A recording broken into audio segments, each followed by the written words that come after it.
Cette année pour Halloween, j'ai décidé de m'habiller en Morty, Jasper, Griffin, McElroy, du coup fantôme, et avec un soupçon de Rick, scientifique fou zombie. Un petit peu du gros n'importe quoi en fait. Tellement de sang sur cette chemise.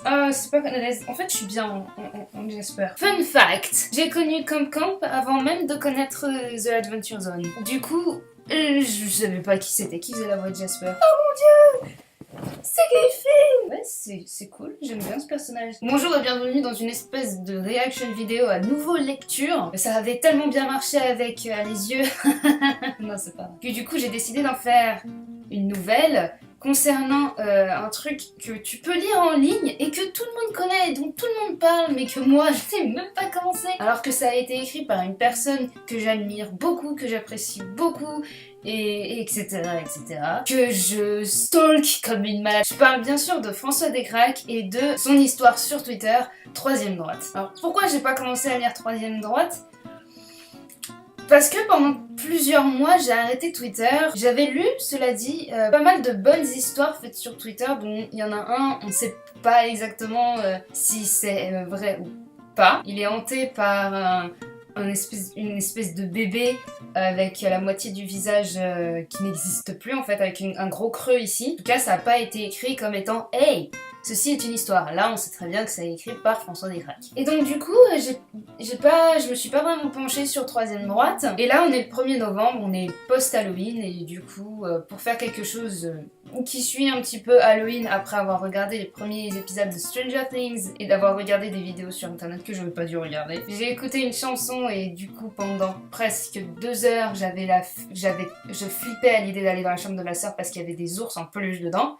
C'est vous dire. Non, oui, non.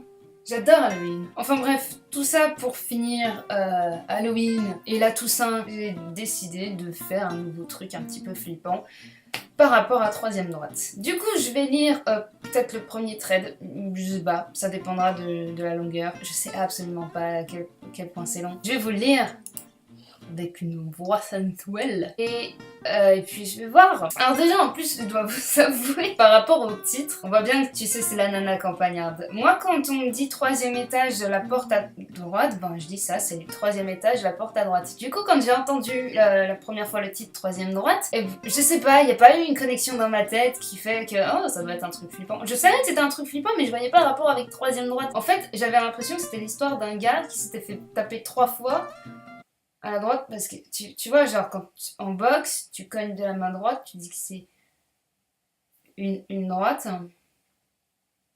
Non, pour moi, faut dire porte droite ou je sais pas. Donc voilà, j'ai bugué. Bon, on va lire le thread numéro 1 pour se mettre dans l'ambiance. Peut-être que je lirai le reste après, mais probablement pas à voix haute. Déjà, faut faire une lecture audio de Troisième Droite. Voilà, ça serait pas mal. Et genre, tu fais des bruits de clavier à côté. Pour montrer que c'est Twitter. De la SMR, Troisième Droite, excellent. Allez, c'est parti.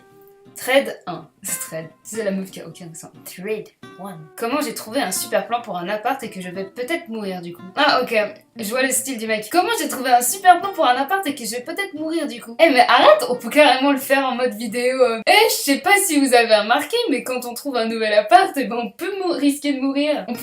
Franchement, ça pourrait faire une vidéo YouTube. Franchement, François en plus, c'est vraiment quelqu'un qui est dans le plurimédia, etc. Et il a fait pas mal de choses sur YouTube, mais je crois pas qu'il ait fait ce genre de choses en mode webcam, journal de bord. Il a fait, il y a eu Dead Floor, etc. Mais vraiment le côté webcam où genre il y a qu'une seule image. Et je pense que il pourrait très bien s'en sortir comme ça. Il y a eu Dead Floor et Deadland, oui, mais là c'est fixe. Et en fait, s'il arrive à faire des threads comme ça sur Twitter où le personnage explique ce qui lui arrive, je suis sûre que ça pourrait aussi très bien marcher face caméra. Avec un très bon acteur évidemment. Mais non, mais franchement, en plus si c'est un appartement abandonné, tu pourrais mettre la caméra qui s'allume de façon random et faire bouger des objets. Il y a de l'idée. J'ai vu pas mal de séries et de web-séries comme ça où pareil, c'est un journal de bord, etc. Carmilla, par exemple, qui est absolument excellent et que je vous conseille. Je dérive, je vais continuer de parler. C'est parti. Comment j'ai trouvé un super plan pour un appart et que je vais peut-être mourir du coup. Un pote m'a conseillé de raconter sur Twitter ce qui m'est arrivé et ce qui continue de m'arriver dans cet appart. Du coup, tu changes le truc et tu fais... Comment j'ai trouvé un super plan pour un appart et que je vais peut-être mourir du coup. Une pote m'a conseillé de raconter sur YouTube ce qui m'est arrivé et ce qui continue de m'arriver dans cet appart. Cette pote, c'est Gwen. Elle m'a aussi conseillé de pas mettre les vrais noms Du coup, elle s'appelle pas vraiment Gwen. Il y a 4 mois, j'étais en galère d'appart. J'avais clashé avec mon père. On s'embrouille souvent, mais là, c'était parti très loin et très vite. Si tu quittes encore ce job, tu devras te débrouiller par toi-même. J'ai un plan. J'espère que ton plan consiste à te faire pousser des couilles et à garder un travail plus de 3 mois. Mon père, baby boomer, level 60. T'as jamais eu les couilles de quitter ton taf alors que tu le détestes. T'aimes juste te plaindre et te faire culpabiliser les autres. Tu critiques mes couilles, c'est grâce à elles que tu existes. C'est vrai, je veux dire, écoute ton père. Arrête de le défendre, c'est un daron en carton. Ah le bâtard. J'aime pas quand mon père utilise cette expression. C'est suspect. Au final, je suis partie en disant que je pouvais me débrouiller seule. Sage décision. Sage et audacieuse. Et stupide. Complètement con en fait. J'ai passé l'été à squatter des canapés de potes. Puis des fauteuils de potes. Puis des tapis de potes. J'étais mi-SDF, mi-clébard. J'avais encore un peu d'argent, mais avec ma situation, no job, no garant, impossible de trouver un appart décent. Ni même un indécent d'ailleurs. Et puis je tombe sur une annonce, un papier collé sur la vitre d'une boulangerie chelou. Et l'annonce encore plus. Alloué, 2 pièces, 50 mètres carrés, 12e arrondissement, 750 € CC. Non fumeur, le locataire doit être en bonne santé. J'ai cru que c'était une blague, mais dans le doute, je prends la feuille pour que personne me double. J'appelle le numéro, un gars avec un accent d'origine inconnue décroche un peu trop vite, il me propose de passer dans la journée. Perfect. J'arrive dans l'immeuble. Petit. Genre 3 étages dans une cour isolée. Calme. Je m'attends à voir une file de locataires potentiels, mais non. C'est là que je rencontre Mr. K, le proprio de l'immeuble. La source de mes angoisses. La raison pour laquelle je vous dis tout ça sur YouTube. Il a 50-60 ans, je dirais. Il porte souvent des tenues de sport, mais ne semble pas en faire. Un look riche, mafieux, beauf, bedaine comprise. Il parle doucement. Avec de longues pauses, des fois. Des longues pauses. Respire fort aussi. Longue pause. Lui, merci d'être venu. Moi, merci à vous. Lui, mon plaisir. Traduis l'expression my pleasure en français, comme personne ne fait. Mr. K commence son interrogatoire dans le couloir. Vous avez un garant? Moi, pas vraiment. Lui, vos parents? Moi, elle se parle pas trop. Il mate le vide pendant plus de 5 secondes. Soit il pense à comment me foutre dehors, soit il fait un AVC. Je sais pas ce que je préfère. Vous prenez de la drogue? Je suis surpris. Pendant un instant, je pense qu'il m'en propose et que ça serait mal vu de refuser. Je vois dans ses yeux que pas du tout. Alors je dis non. Je rajoute maintenant pour renforcer mon dégoût. J'ai fait du théâtre en 6e. Et votre travail? Merde, attends, il a un accent. Faut que je lui fasse un accent. Et votre travail? Merde. Il a un accent tellement bizarre, je sais pas comment le faire. Finalement, je vais pas lui faire d'accent. Et votre travail? Oh, c'est bien ça. Je suis sur plusieurs projets. J'atteins les missions en fonction de la demande du marché. Ni faux, ni vrai. Vous êtes intermittent, alors? Oui. Merde!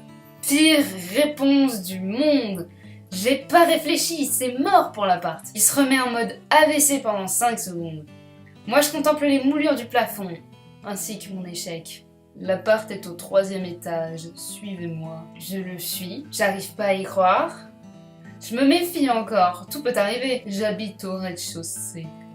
Au 1er, c'est ma fille, vous ne la verrez pas. Au 2e, une autre locataire. Vous, c'est le 3e à droite. On arrive au 3e. La porte de gauche est en fait une autre porte pour le même appart, mais elle est condamnée. Du coup, l'étage est à moi. C'est un meublé en fait. Ça m'arrange tellement de ouf. Mais je préfère la jouer distinguée. Oui, fort bien. L'appart, presque aussi grand que chez mes parents. Je surkiffe en pensant à leur tête bientôt, mais je garde ma poker face. Mr. K me montre alors les stores. Il fait le mouvement, on ouvre comme ça, on ferme comme ça. Comme des stores, oui. À vous.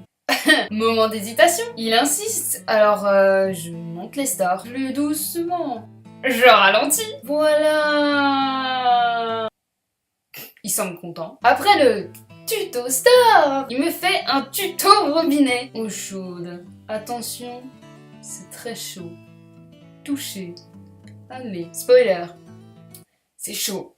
Puis, Puis il me fait le tour de chaque placard et de leur contenu. Ça, c'est pour déboucher l'évier. Il ne faut pas boire. Promis, il me montre la chambre. Ça, c'était mon lit avant. Très bon lit. C'est là où j'ai eu ma fille. Nickel l'info! Puis ça devient glauque. Il se met à me mater genre... un peu salement. Pas dans les yeux. Vous faites du sport? Oui. Je mens.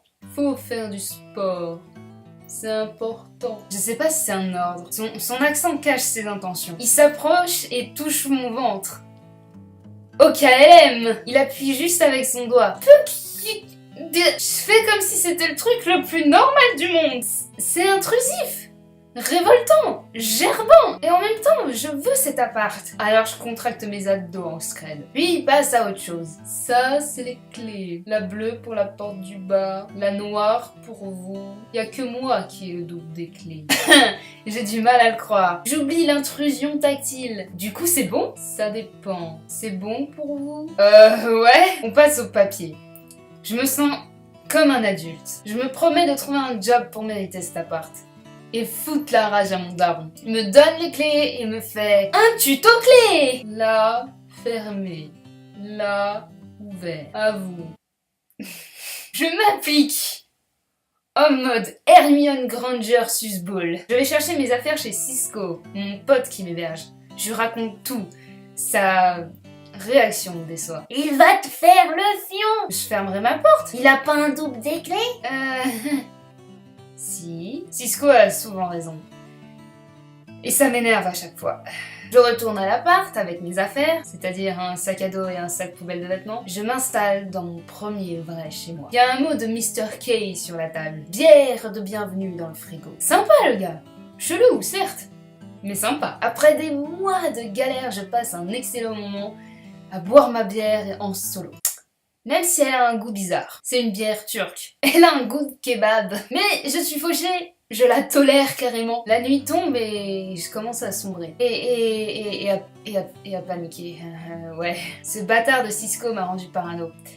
Et si Mr. K rentrait pendant que je dors? Je ferme à double tour. Je mets une chaise devant la porte. Si quelqu'un rentre, ça fera du bruit. Je sais, c'est nul. Je passe une très mauvaise nuit. Limite fiévreuse. Tous les bruits sont suspects. J'ai l'impression qu'il y a des insectes dans le lit. Je pense à Mr. K dans ce lit. En train de procréer. Je rêve qu'il me fait un enfant en me touchant le bide. Je hais mon subconscient. Le lendemain, je me sens encore plus crevée que la veille. J'ai des courbatures. Je fais vérifier la chaise devant la porte. Elle a bougé. Pas de beaucoup. Mais elle est dans un angle différent. J'en suis sûre. Enfin, je crois. Du coup, j'ai commencé à paniquer. Je vais pour appeler Cisco, mais je me rétracte. Et si Mr. K m'entendait à travers les murs? Je décide de lui envoyer un texto. Mec, je crois qu'il est rentré chez moi cette nuit pour te faire le fion. Non! Moment de doute. C'est vrai que ça gratte. C'est alors que je suis tombée sur autre chose. J'ai eu du mal à comprendre ce que je voyais. Alors je le prends en photo et je l'envoie à Cisco. What the fuck? Voilà, c'est comme ça que je l'ai lu. Après, bon, c'était pas du très très bon acting, c'était pas trop de la bonne lecture non plus. Si vous ne connaissez pas Troisième Droite, bah moi je vais lire le reste maintenant tout de suite.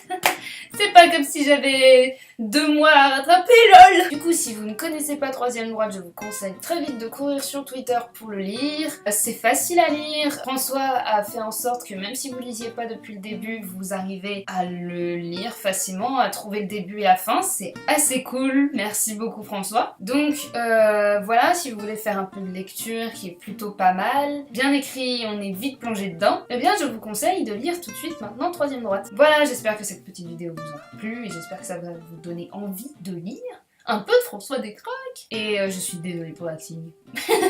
Et François, si tu me regardes, je t'ai probablement harcelé pour que tu la regardes, donc probablement tu la regardes. J'espère que ça t'a plu. Et franchement, pense à cette idée d'ASMR de Troisième Droite, ça pourrait être très drôle. Bon allez, sur ce, à la prochaine vidéo.